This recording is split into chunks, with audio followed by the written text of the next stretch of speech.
All right, so we're skipping number 1 to number 7 as well because excerpts. I mean, probably if you guys want to, I could do the excerpts too at a later date.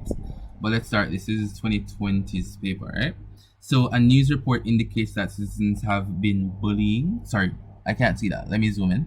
Has been buying, right? Have been buying used cars rather than new ones. Your sixth form class has decided to conduct research to find out which cars people prefer and why. All right, so we're looking at that. So 8.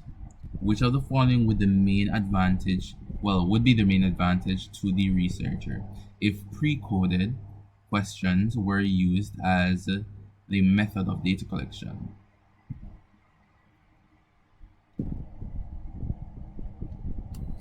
C. Easy analysis of findings. All right. So if you use pre-coded questions and pre-coded data generally, you'll get data that is really easy to tabulate and to put into graphs and stuff like that. So it's gonna be an easy analysis of findings, right? With things that are qualitative, no, then there would be idiosyncrasies between each answer, right? And there will be new perspectives and different interpretations of answers. But for this now, since it's pre-coded questions, probably they're gonna be like closed-ended questions. We manipulate the question in a way in which there is an answer that there is a limited amount of answers that can be expected, right? Therefore, it's gonna be easier to analyze the findings, right? For number 9, which of the following does not reflect how an interview might be administered for this research? Does not reflect how an interview might be administered.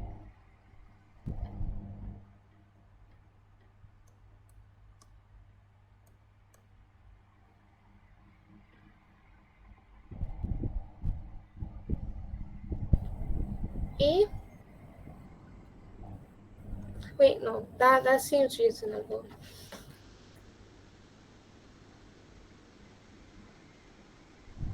So what do you think? B. Taking note of certified vehicles. So we're looking at interviewing, right? So you can send an email to the manager, right? You could either do a virtual interview basically, or it could be sending a message to create an interview. You could talk with a contact over the phone, that's fine. And discuss the preferences with the customers as well, that's fine. But I don't think taking note of certified vehicles would be, taking note of certified vehicles, right, could probably be a way in which we could quantitatively do it, but it's not qualitative that we're looking for because we're having an interview, so it has to be qualitative. 10. Which of the following could be a disadvantage to the researcher if interviews were used as a method of data collection?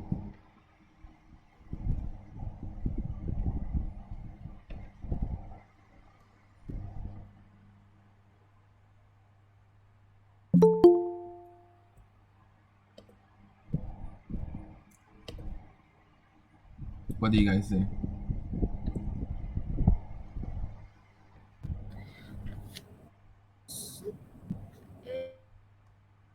Subjectivity of the researcher. The subjectivity, all right. Anyone else? Okay, first of all, does anybody believe that there would be a low rate of data return? No. All right. Maybe Go ahead. it was a questionnaire that was sent out, but it's Okay. an interview that you conducted, then I don't think so. Okay, difficulty making inferences? Would there be difficulty? No, I don't think so, because interviews, I think persons are very, they get to be very precise, and they get to, say what they really want to say or mean. So I don't think that would be the answer.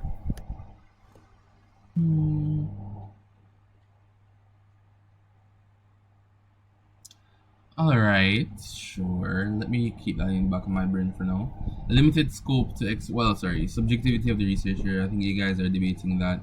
And limited scope to explore variables. I don't think it would be a limited scope at all, right? Because it's an interview. They give you multiple perspectives, I would say. Right? So we're saying that the subjectivity of the researcher, are you saying that because the researcher is the one listening to these views, right, or interviewing the persons, right? They could get a subjective approach. I'm not sure about that. I was thinking when the researcher interprets the data obtained from the interview, her bias will influence how the data is going to be interpreted, and also her bias will affect the questions she constructs to ask the interviewers, and that will affect the information she gathered. All right. Okay, so that's a good explanation for why that would be. All right, so the subjectivity of the researcher, like the researcher themselves, right, would affect the research overall, especially when it comes from interviews, as you said, right? Because interviewers can manipulate the information being said, right, or can interpreting it in a different way. So you could have that. With closed-ended questions are quantitative, the numbers just tell. There's no way you are influencing that data, right? With interviews though, because it's qualitative, right, it can be changed and it can be altered due to subjectivity, right? Mostly because it's not like solid numbers or data like, well, numerical data like that, right? At a recent meeting with the principal of Mansfield High School, the Ministry of Education revealed that a check of the most. Hold on, let me let in this person into the meeting. A check of the most recent census documents showed that some senior students of the school have been irregularly attending classes. The ministry decides to hire a research company to investigate the likely reasons for students' irregular attendance. Number 11, which of the following sources could provide the most useful information to help the researchers to identify the sample?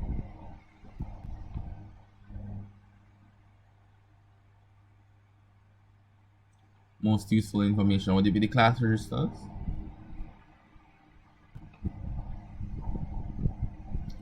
You're looking at the fact that students have been irregularly attending classes, so what would be the best mode of information for you to collect?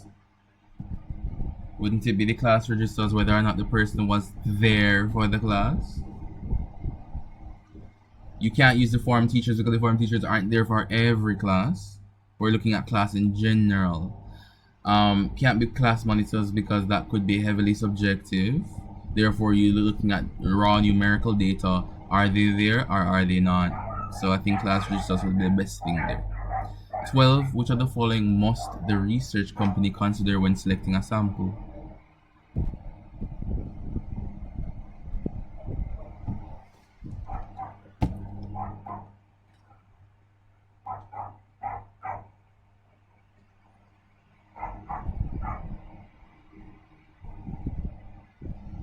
Hello?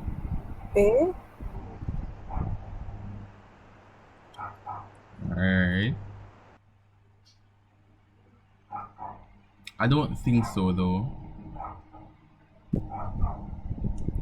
So the Ministry of Education revealed that a check of the most recent census documents showed that some senior students, right? Okay, so we're looking at the Ministry of Education, right?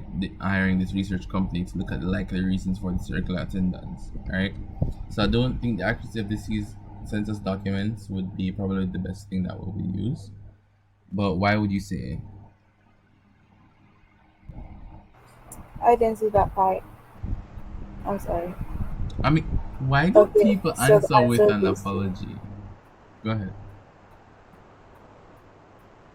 I changed my answer to C. See? I think the most important thing to do when selecting a sample is all about the representative population. So I would go with that as well. What do you guys think?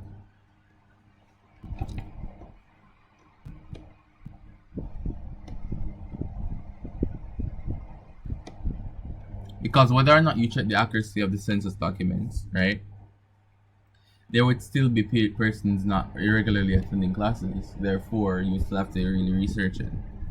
So I think you just have to look for a representative representative population per se to do the proper research. 13. If the research company used observation as a method of collecting data, which of the following could be an advantage?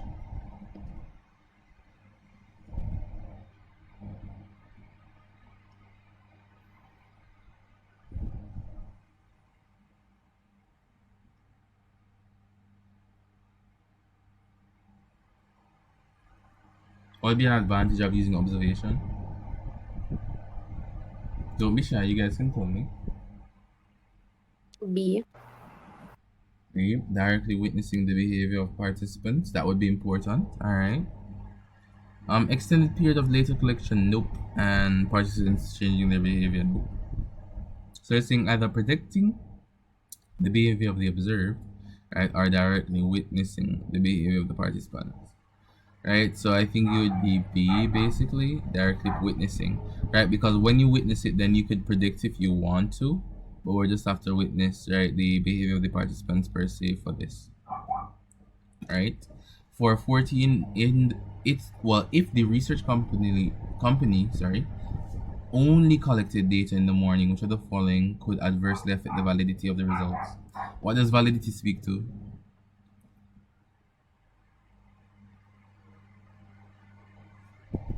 You guys would have run over reliability and validity like 100 times. So what does validity speak to?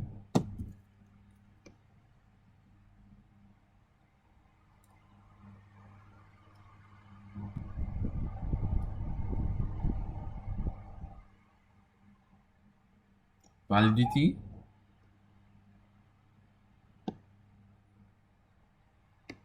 How well the results represent the true findings?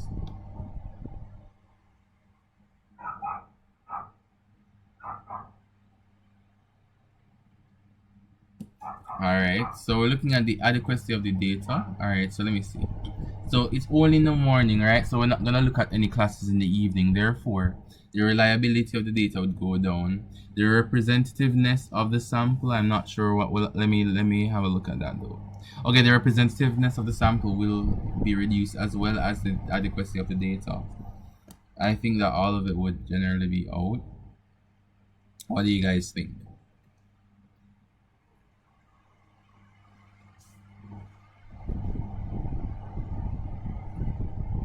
Hello?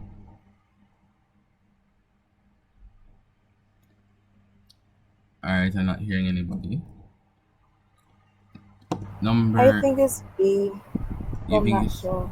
Oh, okay, hold on. Let's erase that and go to this then. So you think it's A, adequacy of the data? No, B. Or B, reliability of the data? Alright, so what does reliability speak to?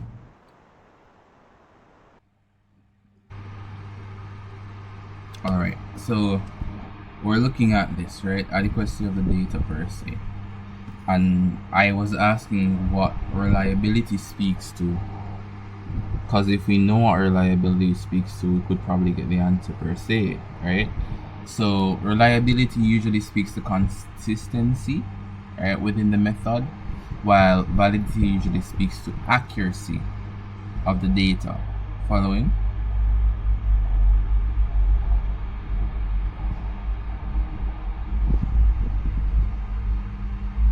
Wait, can you repeat that again, please? Reliability speaks to consistency, but validity usually speaks to accuracy. Okay. Right? So we're looking at those type of stuff. Could we all agree that probably it's not going to be as adequate data, or do you think it's adequate?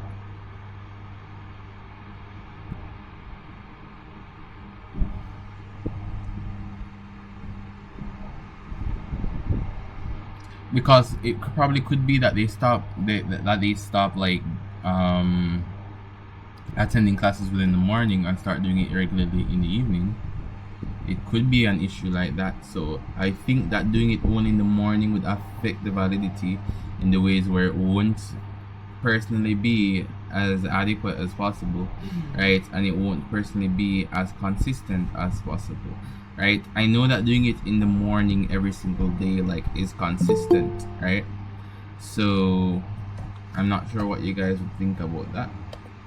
I know that for one, it won't be adequate, right? And for two, the representativeness of the sample may be a little bit askew. But do you guys think it is A?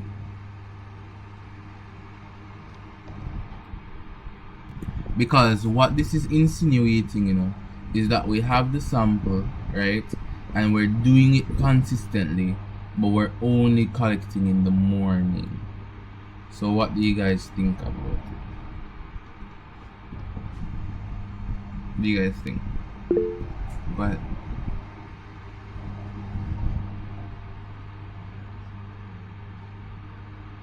So think about, you have your entire research development and research thing, right? But you're only doing this in the morning. So what do you guys think?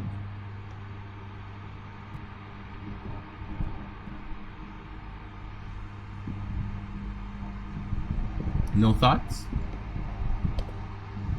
Alright, no thoughts. Let's see what's going on here.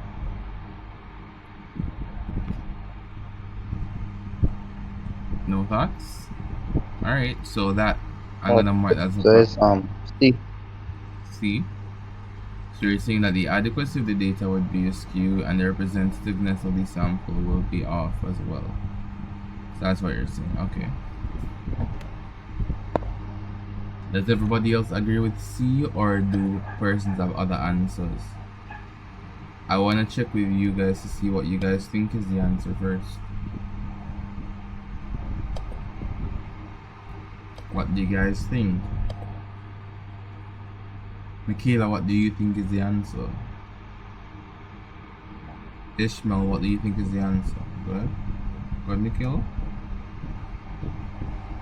I think it's D. I think it's D. Alright. Ishmael, Tariq, Evelyn, Diana. Yes. What do you think is the answer? I don't know, honestly.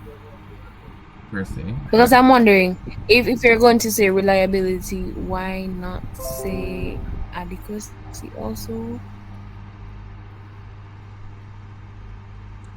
So you're saying that all of them you would choose? I'm not sure, hence why I didn't say anything. Okay. Alright, so I'm not too sure about this either. I remember there was a rationale behind of it, right? And why persons choose A and why persons choose D as the answer. Alright. Well, let me see. Give me one moment. Let me send this question to Miss Chanel from CSB Learning. Right? And see what Senora thinks. Give me a second, let me contact her.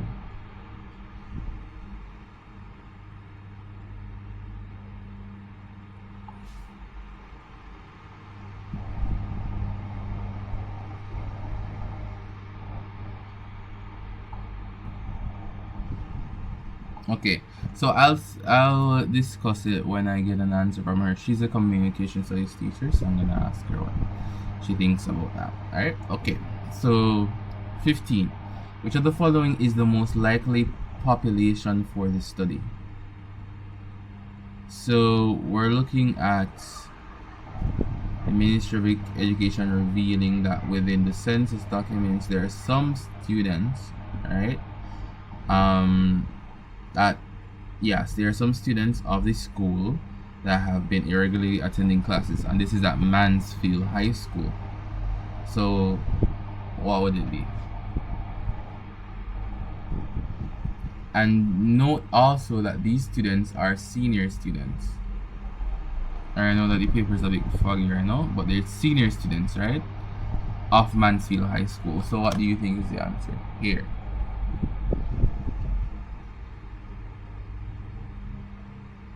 So you think B is the answer?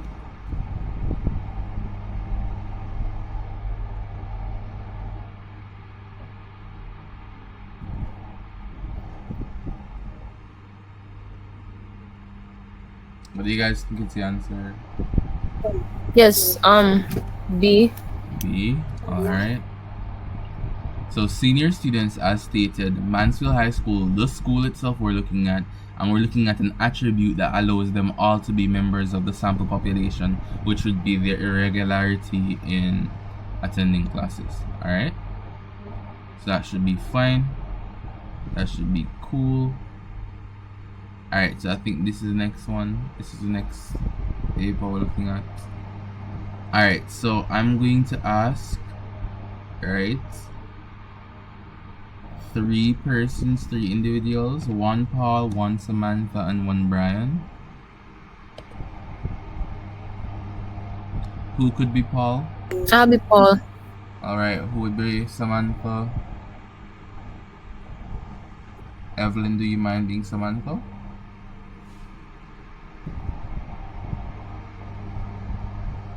Samira, do you mind being Samantha? I'll be Samantha. I'll be Brian. Okay. Okay, so sorry, Michaela went first for Samantha, and then Ishmael will be Brian. Alright, so you guys can begin. Good morning, everyone. How are you today? My good Paul, all women but I'm happy. Me no feel good because Paul ever tried chat highty-tighty. Speaky spokey to it and me no like it. Brian, I do not understand. We are all educated, so we should be speaking Caribbean Standard English and not some broken language. Yes, me educated, but when me a chat to my friend them, me not have to use Caribbean Standard English. After all, me not had an interview. True, Samantha. Plus, me not speak no broken language. I am speaking Caribbean Creole English. Alright, thank you guys. Wonderful. Alright, so I think you guys took a lot from this per se, because there's a lot in this to unpack. Alright, but we only asked like 3 questions. But let's see. First of all, when Brian accuses Paul of speaking hoity-toity in line 3, Brian is suggesting that Paul is using language to B. show sophistication. Alright. Alright, so he's saying that he's trying to show sophistication. So you're suggesting that why are you speaking like that? You're speaking to like probably both of your friends per se. Right? He's basically saying that there's absolutely no need for that per se and he doesn't like it. Right? So it's probably for probably suggesting that Paul is doing this to show sophistication. Right? 17. Let me see, it's blurry for a second. It's blurred for a while. Okay, so which of the following factors would affect the dialectal varieties used by the various speakers?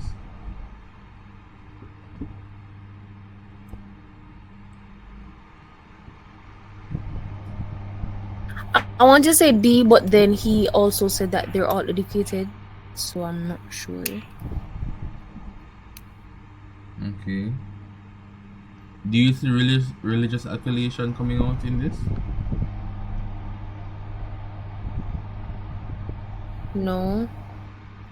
Alright, so we're saying that C would be out. Do you see job opportunity coming out, or job opportunity first? No. Alright. Do you see social class being an issue?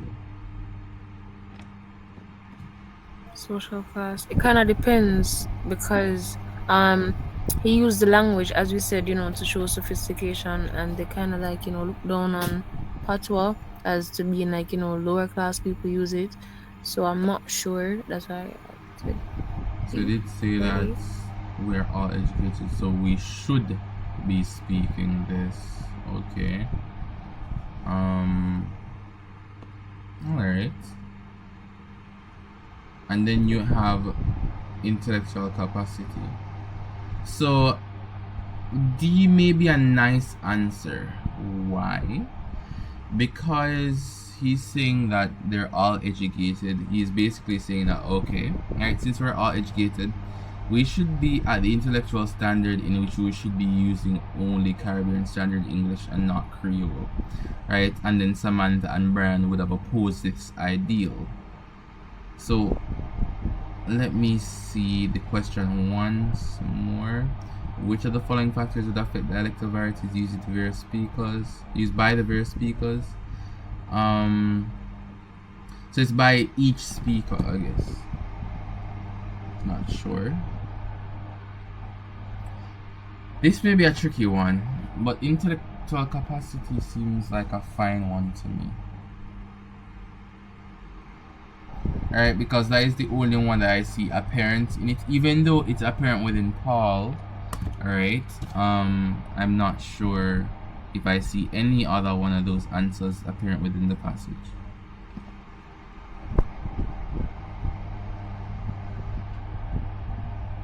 Alright, so we're gonna go, well, I am going to go with D for now. What do you guys say? I was thinking A. Okay, what shows social class?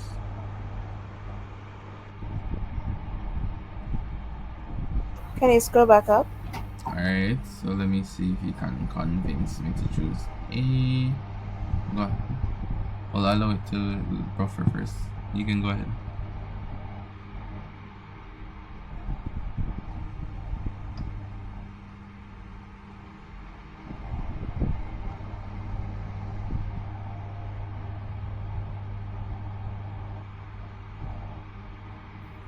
I would say I know use I know how the language. I think the language is used in the show social class because at one point one person said all them my friends. So everyone say all them from the same social class. So when they speak the same dialect. Alright. Okay, so you guys say social class. Alright, so I have no problem with that.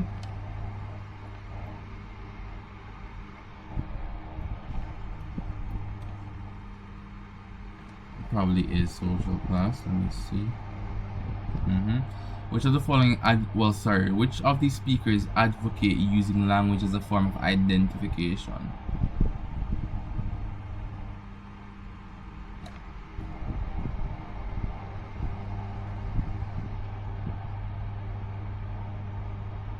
So first of all, I think that Brian would stand out saying that he's not, like he's owning the Creole language per se. So I think that Brian is one of the persons involved. And it says identification, and I think Paul is using language as well to identify as educated. So I think Paul is in there as well. But I'm not sure if Samantha uses it as a form of identification.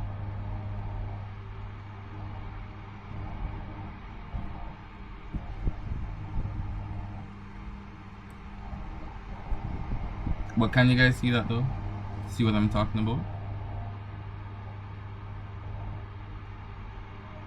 Yes. So I think that Paul and Brian would be the best answer, not Samantha. I'm not seeing where Samantha does it. Because Samantha says yes, she's educated, but she didn't use language as a form of identification. She just referred to the context in which she would use the language per se. But Brian owns the language specifically as a Caribbean citizen, and Paul uses it to identify in a different way as it relates to like intellectual status. Alright, so I think that would be Paul and Brian. Alright. What's happening here? If a speaker changes his language use between Caribbean Standard English and Creole English during a conversation, he would be engaging in B. code switching. Wonderful. 20. Which of the following Creole features is evident in the structure, tangled up with his words and his feelings?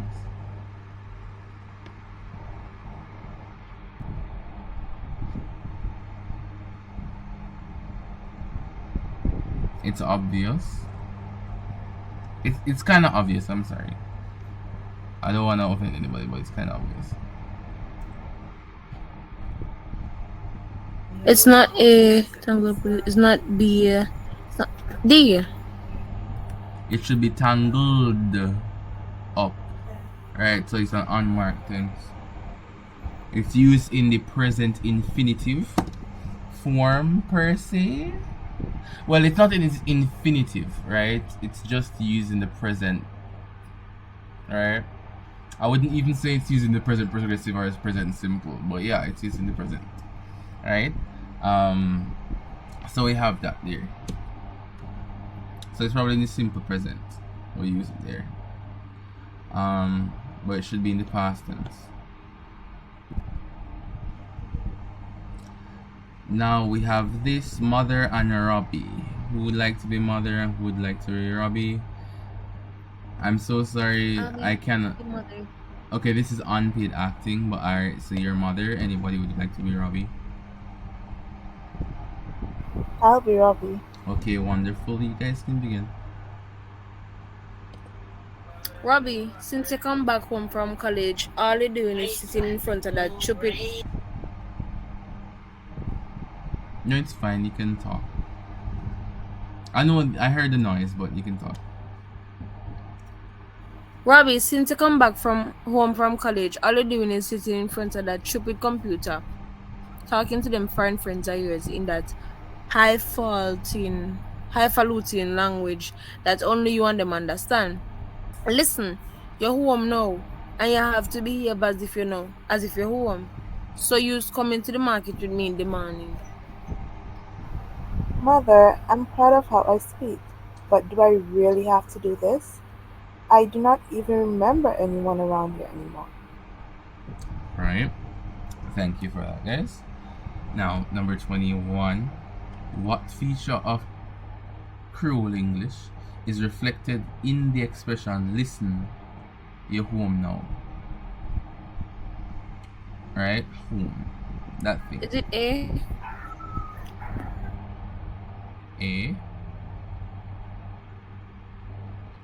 Auxiliary. Because like the R, the R is not there.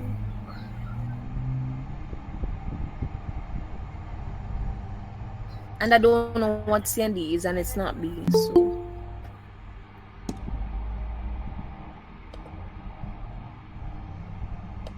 Okay. So it says, listen, you're home now, and you have to behave as if you're home now. So, is it you home now, and you have to be like, is it you home? Let me see.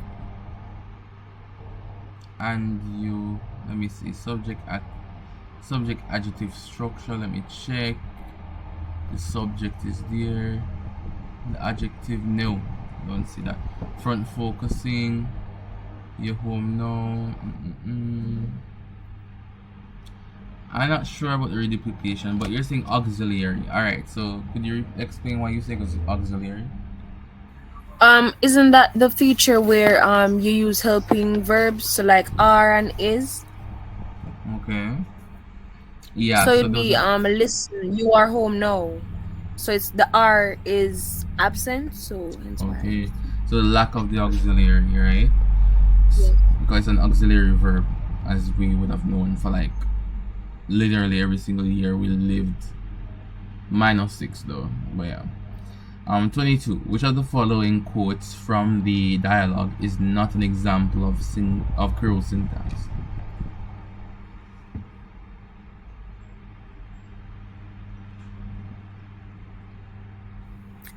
Would that be D? What is syntax? D. Syntax. Isn't this about like word structure? So do I really have to do this? Mother, this is specifically this it's given English, and everything else have some sort of Creole to it. It's been standard English. Alright? Wonderful. 23. Which of the following words describe the mother's attitude towards her son's highfalutin language? Scorn. Scorn. Alright. Everybody else is fine with this though?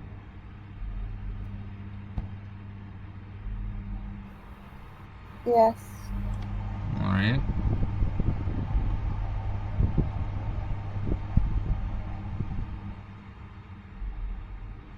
Okay, from Oliver Senior. Oh, I remember this one. Alright. Okay. Let's see. Anybody would like to go?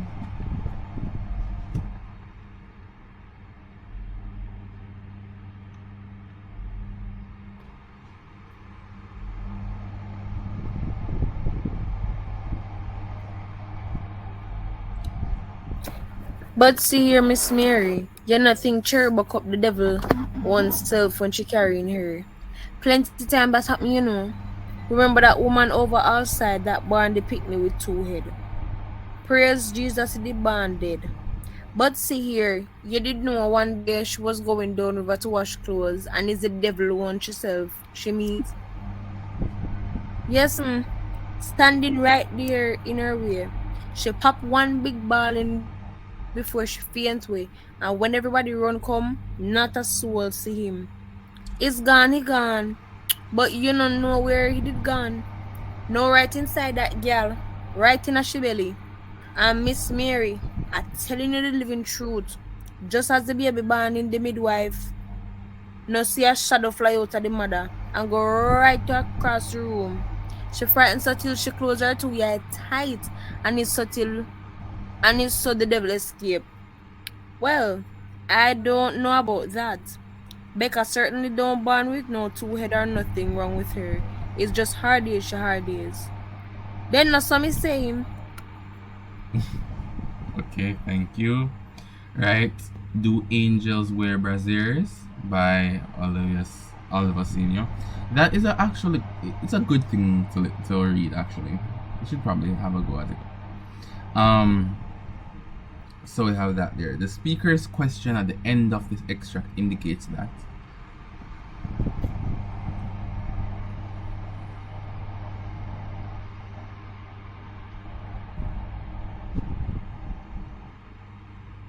Is it that Miss Mary didn't understand the speaker? in a sense,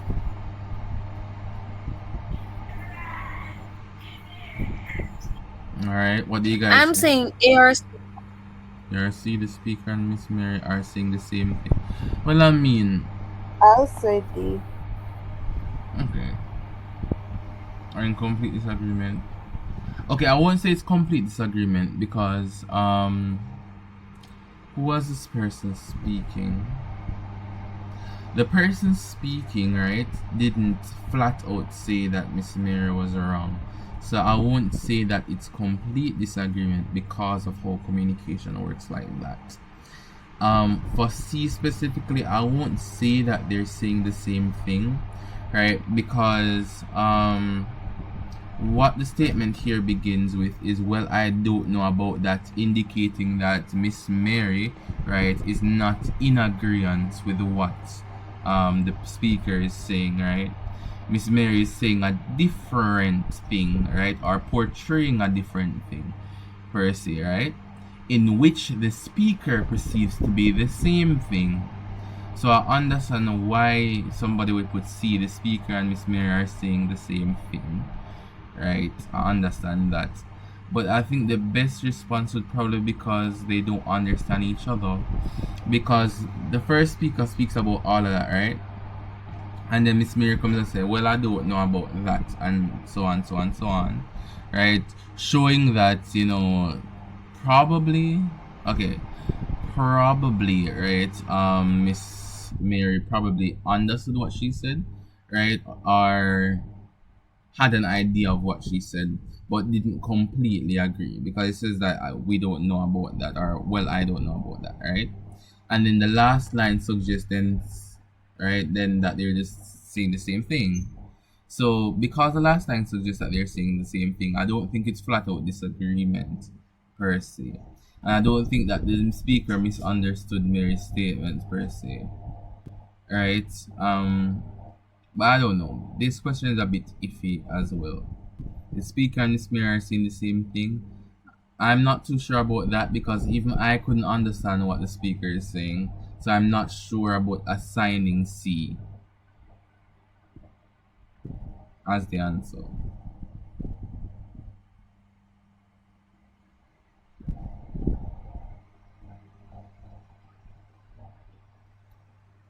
But I'm not sure about this though.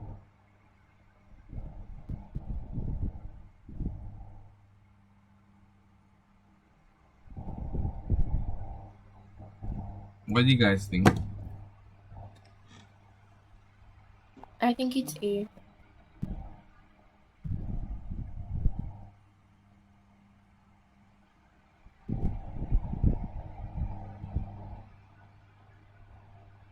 think it's A. Where's everyone else? Let me check the chat to see what everyone else is saying. Go ahead. A. You guys are saying A. Okay. So if there are any issues with this in the future, just tell me. Right? And I'll see your best I can correct it for everybody. 25. No, the sentences. Well, I don't know about that. Becca certainly don't born with no two head or nothing wrong with her. Present, right, examples of, well, they're present examples of what?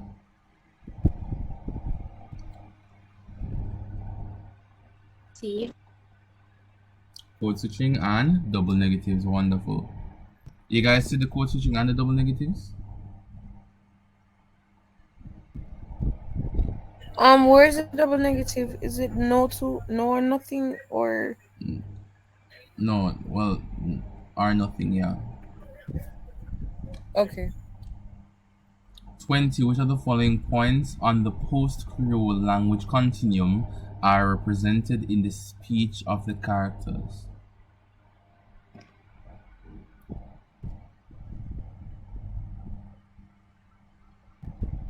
I certainly see Basilect. Would it be about select and me select? Okay, but isn't this acrylate? Where? Well, I don't know about that. Yes. Full stop. That. Okay. Baselect and acrylate. But isn't Mesolect there as well? Becca certainly don't born with no head. Nor nothing. Isn't that probably... Oh yes. Okay. Alright, let's look at this. Which of the following expressions best explains the meaning of the term lingua franca?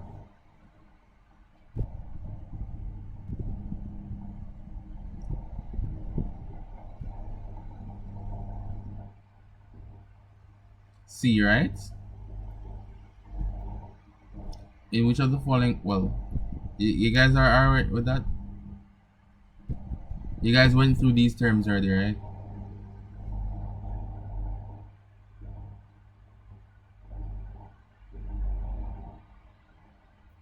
I don't hear any answer. Alright, 28. The Caribbean, well, a Caribbean standard, well, sorry, Caribbean English Creole, sorry, may be defined as a language.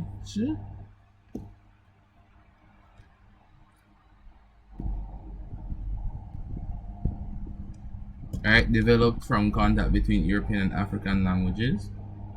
Alright. 29. In which of the following expressions is the process a reduplication event? Sorry, evident. Process of reduplication evident. Alright. So it would be chaka chaka. Reduplication. What does chaka chaka speak to? Untidiness. Untidy. Alright. What does pia pia speak to?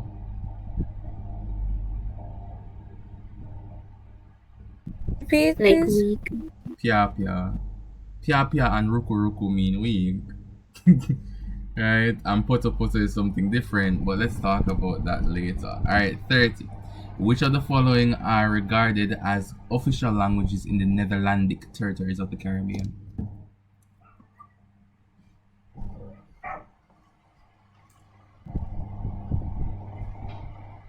I'd say 1 and 3. Why? Is it because like you probably got the answer already, so you're working with it? No, because in Netherlands they speak Dutch and you know French is like far off. So Dutch and Portuguese. I'm not sure about that that thinking, but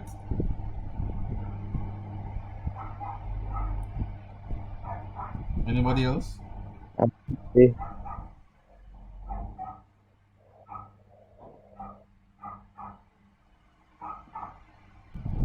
Alright. So the official languages, right, of the Netherlands Antilles per se, right? I'm not sure about that per se. I'm not sure if they changed. Did they change?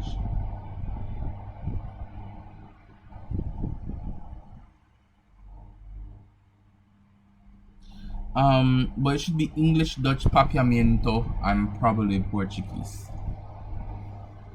Papiamento, which is a indigenous language, of course. So I think it would be those. So 1 and 3 may be used, right? And it's not the thinking that you're thinking about, like about they speak Dutch in the Netherlands. Yeah, they speak Dutch in the Netherlands, but many persons in the Netherlands speak German and French fluently. But it's probably because of the colonial nature, right? They would have spoken probably a dialect between they speak a Spanish Creole, right? That really includes Portuguese and Dutch. So that's why I would think that that would be the answer.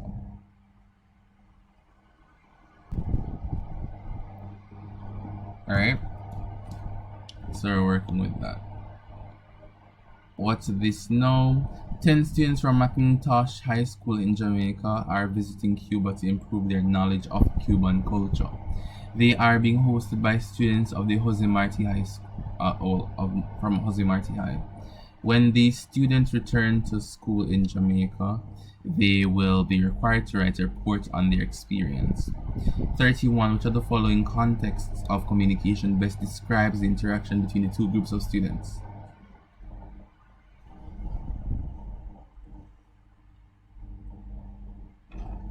Cuba, Jamaica. Intercultural, right? Agreed? Agreed?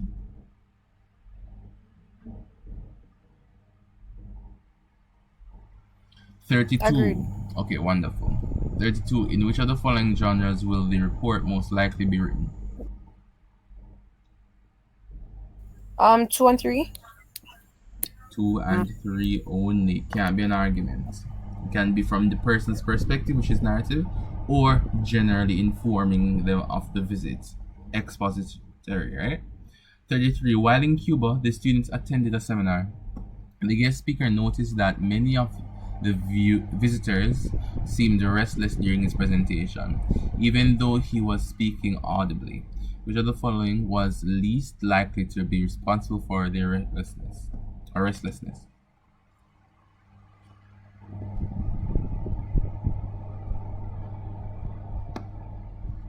Would it be D? He commented, okay, coming speech with, yeah, so with projected slides, that would least likely respond for the restlessness. Yes, that's true. If anything, it will assist, so it won't be responsible for the restlessness. Oh, wow. A student council wait, hold on. Why did the paper glitch a while ago? Okay, so a student council wants to raise awareness about the topic students' rights and responsibilities among the student population. The council decides that it was best to use a communication campaign to achieve this aim. It was decided that each day members of the council would speak to students who were lined up waiting their lunch. The presentation format would be most effective, or which presentation format would be most effective for the student council president to use in interacting with the students? Extemporaneous, impromptu, memorized, or manuscript delivery? What does extemporaneous speak to? The types of speaking. Extemporaneous.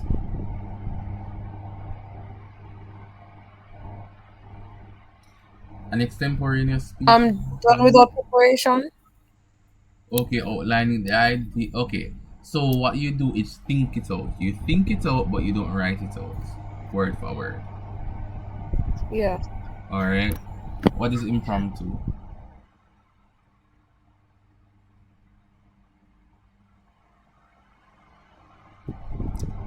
Impromptu? Meaning done without prior planning.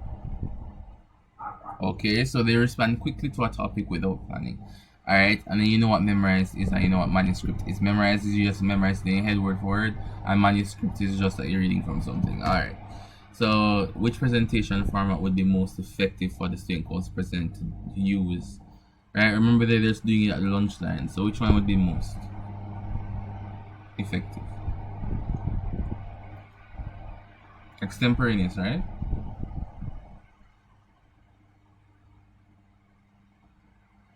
The extemporaneous or impromptu, which one?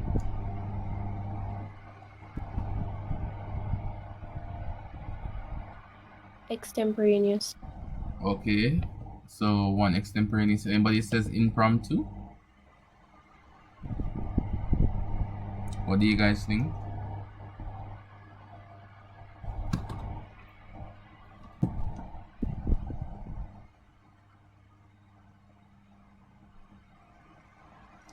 Alright, so extemporaneous was the only response that we have. Okay. 35. In which of the following forms of communication is the communicator both the source and the destination of the message? What is the answer? Is it intra? Intrapersonal. Wonderful. Okay. Here now, let's read this. Benjamin's friend has a habit of talking directly in his face and touching his hands when she speaks. He has decided to have a conversation with her about it, but finds himself stuttering and hesitating in ways such as I mean, and you see, before he can share his discomfort with her on the delicate matter. The stuttering and forms of hesitation in Benjamin's speech serve mainly to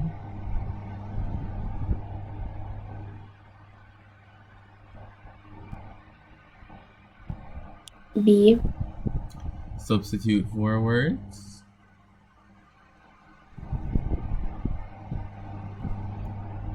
Alright. Would it be A? Manage impression. Okay, why do you think A? Alright. The impression, alright. But I'm not sure, but alright. So like it's his friend and he doesn't want to come off as, like he is genuinely uncomfortable, but at the same time he wants to come off for not mean, I guess. So like, so you use like, cause I use them too, like when me don't want to message for someone rough or something that's I mean, you see. So I'd say A. Alright. So I would believe it would be used as that way as well.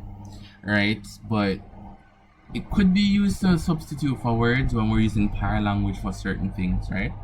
But when you're nervous and stuff like that. For this, no, it's his friend, right? So I think it's because he doesn't want to come off. He doesn't want to say, "Yo, stop touching me," right? It will come off in a way.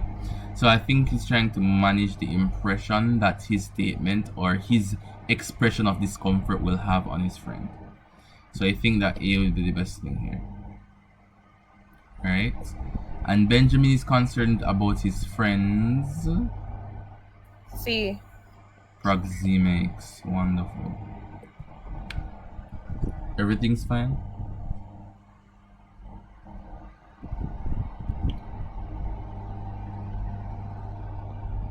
Okay.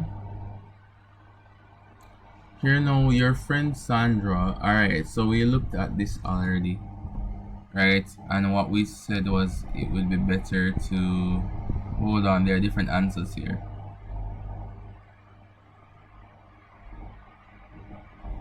Oh, they're just worded differently. So A would be the answer here.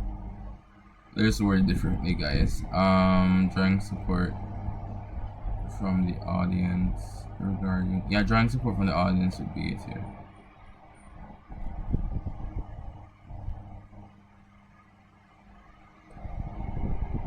Alright, so it's just reworded in that way. 40. Which of the following features of nonverbal communication are candidates least likely to display when making an effective presentation at an election rally?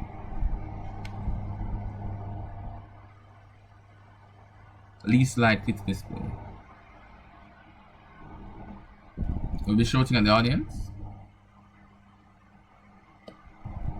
Have you one person to vote for? It's an election rally. Why would you shout at the audience? Unless it's like a call to like order. I don't know.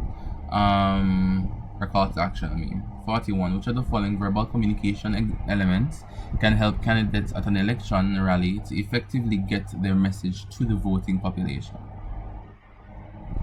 C. Okay, party slogans and emotive language. Okay. Any issues with these?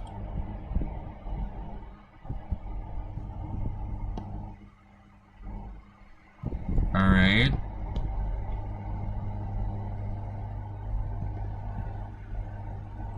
Okay, let's look at this. The sixth form class presenting while practicing the to write expository essays. The students are using various features of expression to guide their writing. The students' expository essays should typically aim to enlighten and instruct the reader. Which of the following is not an organizational strategy that students should typically use in their expository essay? Would be narration.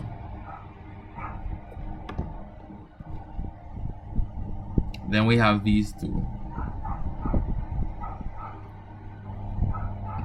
So I guess this is the Bun. The Bun restaurant is found in the hills of hills of Caron Hall. It is nestled in the rustic backyard setting backyard setting, and traditional Caribbean dishes are served for reasonable prices. However, as cheap as it is, it's not worth the long, arduous drive. The first sign that this dining experience was heading for a disaster was Orr being greeted at the door with a flying cockroach. Next was the poorly lit walkway that customers inevitably stumbled through to their tables. Honestly, the seating and ordering of meals was fairly smooth. The process was a fairly smooth process.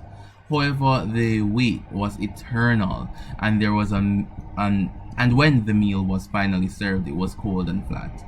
After suffering through each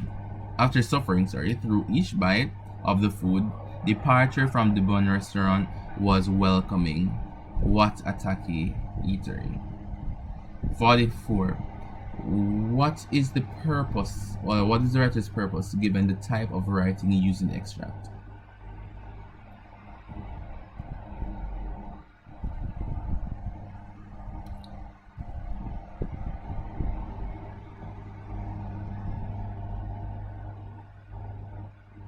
Would it be A? I think this is to amuse.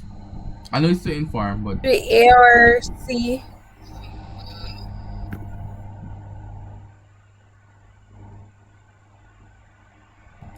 what is this type? Is this an expository nature? What is the writer doing? Is the writer telling you about D. something? Okay.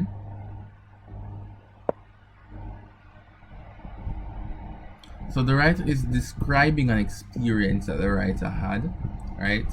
As well as putting in all of these different information. So notice most of it is sensory, right? So we're speaking about seeing the cockroaches, probably probably the sound of cockroaches as well, right? The eternal wait, the cold and flat food. So I think that this is using sensory impression, right? Impression, sorry, and probably to inform them about the Bun restaurant. So the purpose of this passage is to inform, right? But it is with the subtle use, right, of these things that can be seen as an amusement, which it probably is for. So I think D may be the best answer. What do you guys think?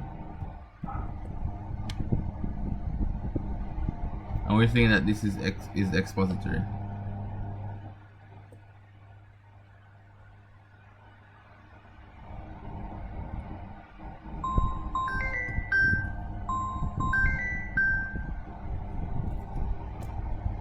Alright, are there any issues with these?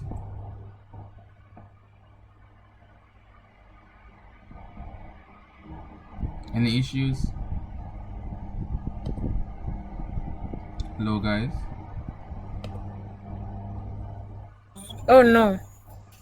It's fine. Why wouldn't it be narrative though? Narrative? Okay.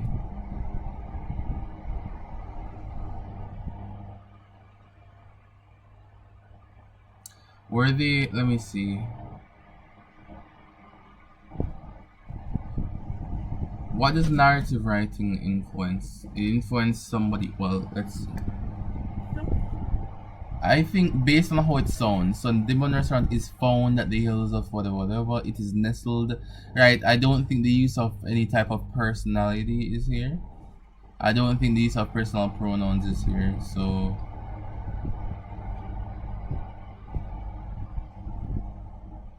but a personal experience is being shared. I get what you're saying. A personal experience is being shared, but I don't think it's narration per se.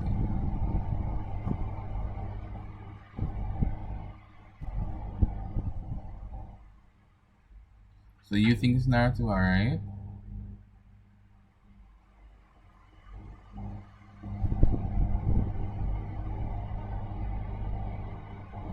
Okay.